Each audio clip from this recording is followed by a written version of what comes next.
పోలవరం ఎత్తు కుదింపు. ఇప్పటికే పోలవరం విషయంలో కేంద్ర కేబినెట్ చేసినటువంటి తీర్మానం కారణంగా అసలు లక్ష్యాన్ని చేరే అవకాశం కనిపించడం లేదు. ఇప్పుడు మరొక వ్యవహారం. తొలి దశ కేవలం 135 అడుగులకే. తొలి దశలో 135 అడుగుల మేర మాత్రమే గోదావరి జలాల్ని పోలవరంలో నిల్వ ఉంచుతారు.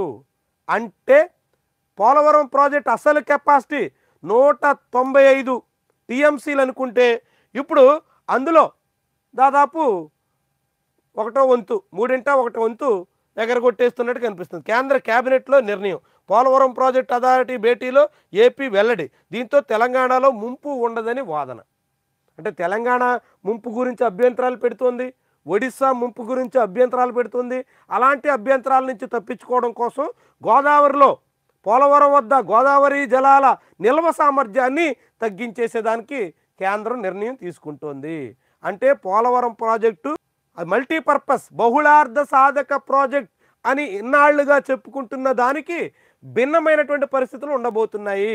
ఎందుకంటే పవర్ ప్రొడక్షన్ జరగాలన్నా, లేదంటే సాగు తాగునీటి సరఫరాకు కీలకంగా మారాలన్నా, ఇతర అనేక రకాలుగా ఈ పోలవరం ద్వారా ప్రయోజనాలు లభించాలన్నా దాని పూర్తి నిల్వ సామర్థ్యం మేరకు మాత్రమే ఉంచితే ప్రయోజనం దక్కుతుంది. లేదంటే పోలవరం ప్రాజెక్ట్ లక్ష్యం దెబ్బ తినబోతోంది.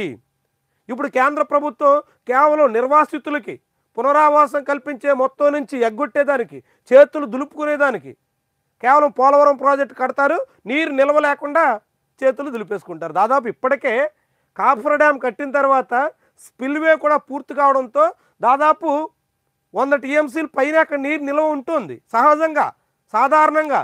ఇప్పుడు దాన్ని మరింత కొద్ది మేరకు పెంచి డబల్ చేయాల్సినటువంటి పరిస్థితి నుంచి చాలా కొద్దిగా మాత్రమే నిల్వ ఉంచి ఏదో ప్రాజెక్ట్ కట్టాం పూర్తయింది అని చేతులు దులుపుకునేటువంటి దిశలో కేంద్రం ఉన్నట్టుగా కనిపిస్తుంది. మరి దీనికి తెలుగుదేశం పార్టీ, పవన్ కళ్యాణ్ వీళ్ళందరూ ఏమంటారో చూడాలి. విపక్షంలో ఉండగా అదే పోలవరం విషయంలో జగన్మోహన్ రెడ్డి నిర్లక్ష్యం వహిస్తున్నారు, పోలవరం పరిధి కుదించేస్తున్నారు, పోలవరం ఎత్తు తగ్గించేస్తున్నారు అంటూ చాలా రాద్ధాంతం చేశారు.